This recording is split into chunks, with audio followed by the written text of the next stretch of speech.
ডাকসুর পর জাকসুতেও ইতিহাস করল ছাত্র শিবির। 25টির মধ্যে জয় পেয়েছে 20টি পদে। ভিপি হলেন স্বতন্ত্র প্রার্থী জিতু।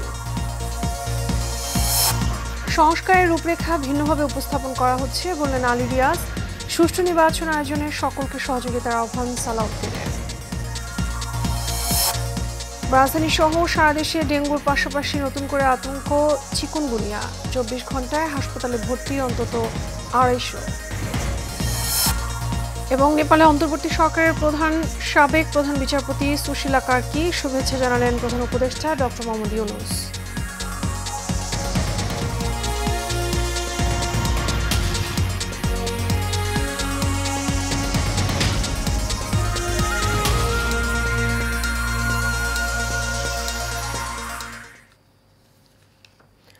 স্বাগত এশিয়ান প্রাইম নিউজে, আপনাদের সঙ্গে আছি আমি মিতা মৌসুমী। শুনছেন বিআরবি কেবল ইন্ডাস্ট্রিজ লিমিটেড সংবাদ শিরোনাম। এবারে চলে যাব বিস্তারিত সংবাদে।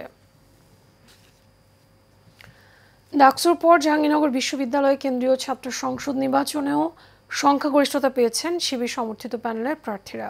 জিএস এবং এজিএস এর মতো শীর্ষ 2 পদ সহ মোট 25টি সম্পাদকীয় পদের 20টিতে জয় পেয়েছে ছাত্র শিবির সমর্থিত প্যানেলের সমন্বিত শিক্ষার্থী জোটের প্রার্থীরা। তবে ভিপি নির্বাচিত হয়েছেন স্বতন্ত্র শিক্ষার্থী সম্মেলন প্যানেলের আব্দুর রশিদ জিতু। এছাড়া সম্পাদকীয় পদের বাকি 4টি পদে জয়ী হয়েছেন স্বতন্ত্র প্রার্থীরা। শনিবার সন্ধ্যায় বিশ্ববিদ্যালয়ের সিনেট ভবনে এই ফলাফল ঘোষণা করা হয়। প্রকাশিত ফলে 20টি পদের সরাসরি বিজয়ী হয়েছেন শিবির সমর্থিত প্রার্থীরা। এর মধ্যে জিএস সহ সাধারণ সম্পাদক, শিক্ষা এবং গবেষণা সম্পাদক, পরিবেশ, সাহিত্য, নাট্য, ক্রীড়া, আইটি ও গ্রন্থাগার, স্বাস্থ্য, পরিবহন এবং কার্যকরী সদস্য সহ বেশিরভাগ পদই আছে শিবির সমর্থিত প্যানেলের ঝুলিতে।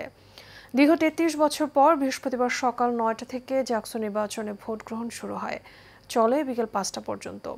ওই দিন ভোট গণনা শুরু হয় রাত 10:15টায়। তবে ম্যানুয়ালি ভোট গণনা করায় টানা 3 দিন পর ফল প্রকাশ করে নির্বাচন কমিশন।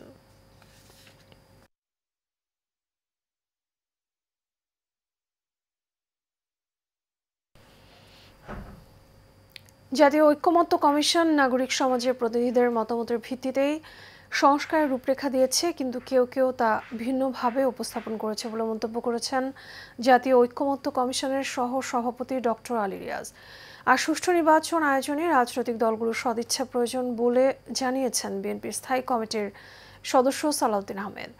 সকালে রাজধানীর একটি হোটেলে গোলটেবিল আলোচনায় এসব কথা বলেন তারা। আরও জানাচ্ছেন শরীফুল ইসলাম।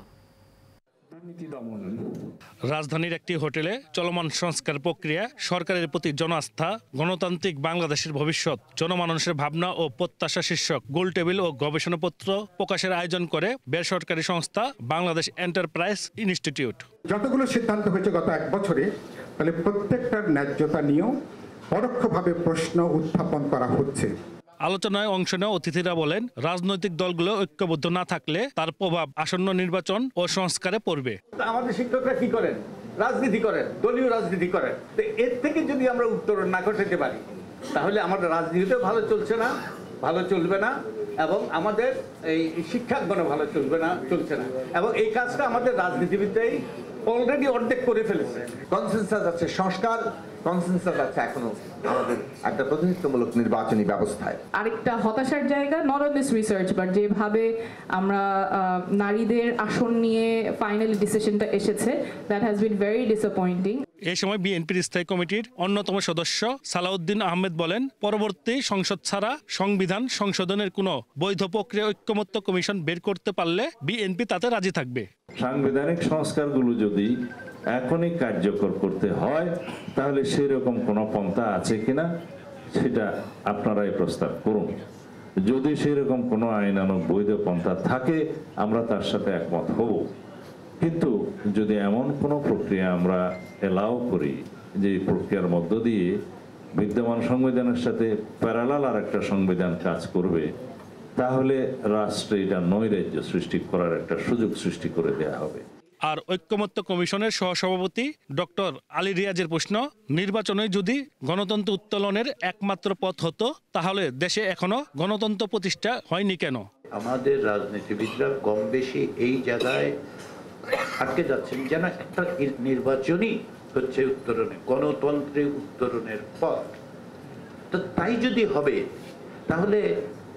আমাদের দেশে গণতন্ত্র প্রাতিষ্ঠানিক রূপ পেল না। যারা আজকে ৭২-এর সংবিধানের জন্য অত্যন্ত বেশি মাত্রায় আয়োজন করেন, তাদের আমি জিজ্ঞাসা করতে চাই, কোথায় ছিলেন ৭৫ সনের জানুয়ারিতে? রাজনৈতিক মতপার্থক্য থাকলেও জুলাই অর্জিত জাতীয় ঐক্য অটুট রাখার প্রত্যয় ব্যক্ত করেন অতিথিরা। Shariful Islam, Asian television, Dhaka. রাজধানী সহ সারা দেশে ডেঙ্গুর পাশাপাশি নতুন করে আতঙ্ক ছড়াচ্ছে চিকুনগুনিয়া। এডিস মশাবাহিত এই রোগে ঘরে ঘরে আক্রান্ত হচ্ছেন মানুষ। স্বাস্থ্য অধিদপ্তরের তথ্যানুসারে গত ২৪ ঘন্টায় ডেঙ্গু আক্রান্ত হয়ে ২৪৫ জন হাসপাতালে ভর্তি হয়েছেন। চিকুনগুনিয়ার মৃত্যুহার কম হলেও দীর্ঘমেয়াদী প্রভাব অত্যন্ত ভয়াবহ বলে জানান চিকিৎসকরা। তাই অবহেলা না করে প্রতিরোধ ব্যবস্থা গড়ে তোলার পাশাপাশি চিকিৎসকের শরণাপন্ন হওয়ার পরামর্শও দিয়েছেন তারা। কাসামদের রিপোর্টে বিস্তারিত। ঘরে ঘরে এখন উচ্চ জ্বর ও তীব্র ব্যথার রোগী। এই ধরনের লক্ষণ নিয়ে এখন হাসপাতালে ভিড় করছেন রোগীরা। এডিস মশাবাহিত রোগ, ডেঙ্গু এবং চিকুনগুনিয়ার লক্ষণ এগুলো। ডেঙ্গুতে প্লাটিলেট কমে গিয়ে রক্তক্ষরণের ঝুঁকি থাকে। অন্যদিকে চিকুনগুনিয়ায় প্লাটিলেট সাধারণ স্বাভাবিক থাকে, কিন্তু গিরার ব্যথা হয় অসহনীয় এবং দীর্ঘস্থায়ী। চিকিৎসকরা বলছেন মৃত্যু ঝুঁকি কম হলেও দীর্ঘস্থায়ী পঙ্গুত্বের কারণ হতে পারে এই রোগ। এডিস মশা দিয়ে ডেঙ্গু হচ্ছে, চিকুনগুনিয়া হচ্ছে, জিকাও হচ্ছে। জিকাটা আমাদের এখানে অনেকটাই কম, কিন্তু চিকুনগুনিয়াতে প্রাদুর্ভাব কিন্তু এবার বেশি দেখা যাচ্ছে গত বছরের তুলনায়। চিকুনগুনিয়াতে আসলে যেহেতু মৃত্যু ঝুঁকিটা অনেকটাই কম, যার ফলে আমরা ডেঙ্গু নিয়ে বেশি সতর্ক থাকি, আর মৃত্যু হারটা অনেক বেশি। তবে চিকুনগুনিয়া হলে একটা সমস্যা হচ্ছে দীর্ঘমেয়াদী অনেক ব্যথা থাকে, গায়ে হাত পায়ে গিটে গিটে প্রচণ্ড পেইন থাকে, এবং পেইনটা এত বেশি যে মানুষ হাঁটতেও মানুষ পারে না। এই জন্য চিকুনগুনিয়া প্রতিরোধ করা দরকার। জ্বর সেরে যাওয়ার পরও এই ব্যথা মাসব্যাপী এমনকি বছরব্যাপী স্থায়ী হতে পারে বলে জানান এই চিকিৎসক। তাই অবহেলা না করে চিকিৎসকের শরণাপন্ন হওয়ার আহ্বান জানান তিনি। সিজনাল ফ্লুটাও কিন্তু হচ্ছে, সব কিছু মিলে জ্বর যখন আমার তো জানতে পারে না আর কি ডেঙ্গু, চিকুনগুনিয়া নাকি অন্য কোনো কারণে জ্বর বা কোভিড হচ্ছে কিনা, সেই জন্য চিকিৎসকের কাছে অবশ্যই আসতে হবে। এবং এই সময়টা খেয়াল রাখতে হবে, যখনই ঘুমায় দিনে বা রাতে অবশ্যই মশারির মধ্যে, সাথে একটু লম্বা হাতা জামা কাপড় পরে বাবার সাথে একটা বাইরে বের হলো, মোজাটা পড়লো। নর্মাল সিজনাল ফ্লু নাকি ডেঙ্গু নাকি চিকুনগুনিয়া, সেক্ষেত্রে অবশ্যই শুরুতে দরকার সবাই সচেতনতা হওয়া, জ্বর ঠান্ডা কিছু যাওয়া হোক না কেন চিকিৎসকের পরামর্শ নেওয়া। জানান চিকুনগুনিয়ার কোনো নির্দিষ্ট ভ্যাকসিন বা ওষুধ নেই, তাই প্রতিরোধী হলো বাঁচার একমাত্র উপায়। এজন্য এডিস মশার বংশবিস্তার রোধ করতে হবে। মানুষ সচেতন হয়েছে আগের চেয়ে অনেকটা, বলবো যে না হয়নি যে না, হয়েছে, কিন্তু আরও বেশি বাড়ানো দরকার। আরও বেশি নিজেকে অ্যালার্ট থাকতে হবে, নিজেকে ভালো রাখতে হবে, পরিবারকে ভালো রাখতে হবে, দেশকে ভালো রাখতে হবে। কাউসার আহমেদ, এশিয়ান টেলিভিশন, ঢাকা। বিএনপির ভারপ্রাপ্ত চেয়ারম্যান তারেক রহমানের পৃষ্ঠপোষকতায় রাজধানী আগারগাঁওয়ে বাংলাদেশ চীন মৈত্রী আন্তর্জাতিক সম্মেলন কেন্দ্রে দিনব্যাপী প্রাণী এবং প্রাণের মিলন মেলা অনুষ্ঠিত হয়েছে। দিনভর বিভিন্ন প্রজাতির পাখি, কুকুর, বিড়াল, ঘোড়া এবং দর্শকরা বিভিন্ন প্রাণীর চিকিৎসা, খাদ্যাভ্যাস এবং জীবনযাপন সম্পর্কে আয়োজক এবং অংশগ্রহণকারীদের কাছ থেকে জানার সুযোগ করে দিয়েছে এই আয়োজন। এছাড়া মেলায় ফ্রি মেডিকেল চেক আপ সহ পোষা প্রাণীদের জন্য বিশেষজ্ঞদের পরামর্শ সেবার ব্যবস্থাও ছিল এই মেলায়।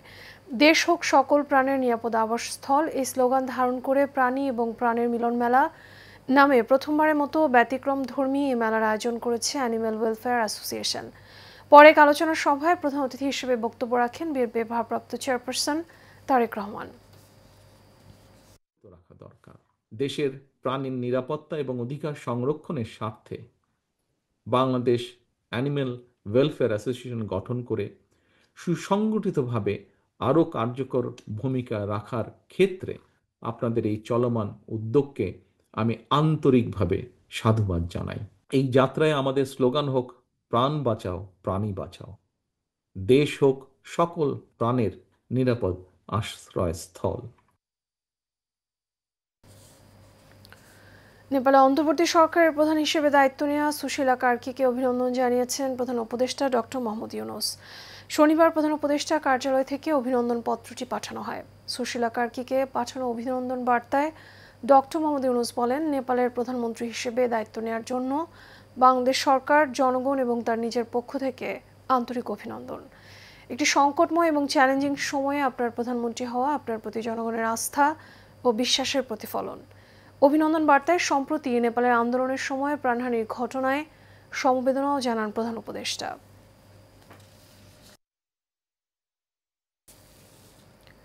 সাংবাদিকতায় বিশেষ অবদান রাখার জন্য সাউথ এশিয়ান এক্সিলেন্স অ্যাওয়ার্ড পেলেন এশিয়ান টেলিভিশনের সিনিয়র রিপোর্টার শরীফুল ইসলাম।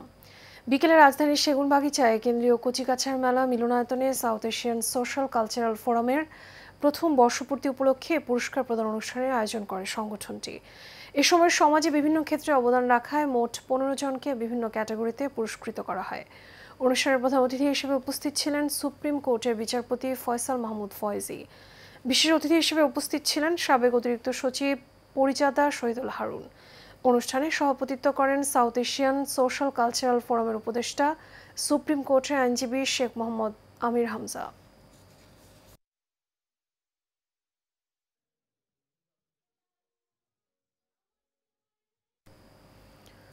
রাজধানীর দক্ষিণখানে মধুবাগ যুব সমাজ কল্যাণ সংঘের উদ্যোগে গোল্ড কাপ ফুটবল টুর্নামেন্ট শুরু হয়েছে।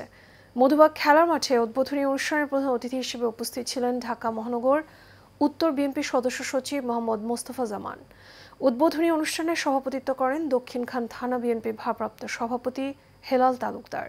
এ সময় আরও উপস্থিত ছিলেন ঢাকা মহানগর উত্তর বিএনপির সাবেক সদস্য টিপু সুলতান, ৪৭ নং ওয়ার্ড বিএনপি সভাপতি আলামিন সরকার এবং ঢাকা মহানগর উত্তর স্বেচ্ছাসেবক দলের সাংগঠনিক সম্পাদক এসআই খোকন।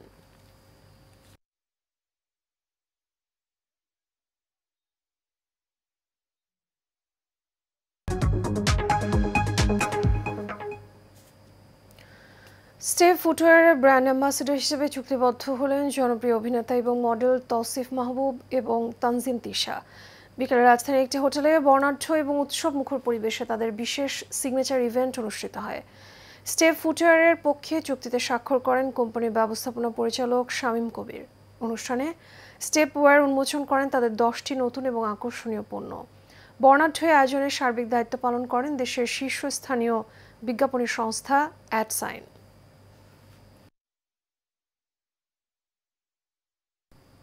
এর সাথে শেষ করবো এশিয়ান প্রাইম নিউজ। তার আগে বিআরবি কেবল ইন্ডাস্ট্রিজ লিমিটেড সংবাদ শিরোনামগুলো জানাবো আরও একবার।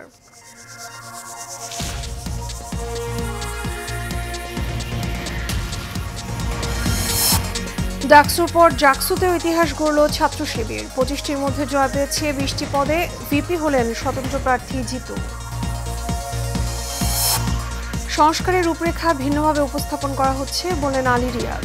সুষ্ঠু নির্বাচন আয়োজনে সকলকে সহযোগিতার আহ্বান সালাউদ্দিনের। রাজধানী সহ সারা দেশে ডেঙ্গুর পাশাপাশি নতুন করে আতঙ্ক চিকুনগুনিয়া।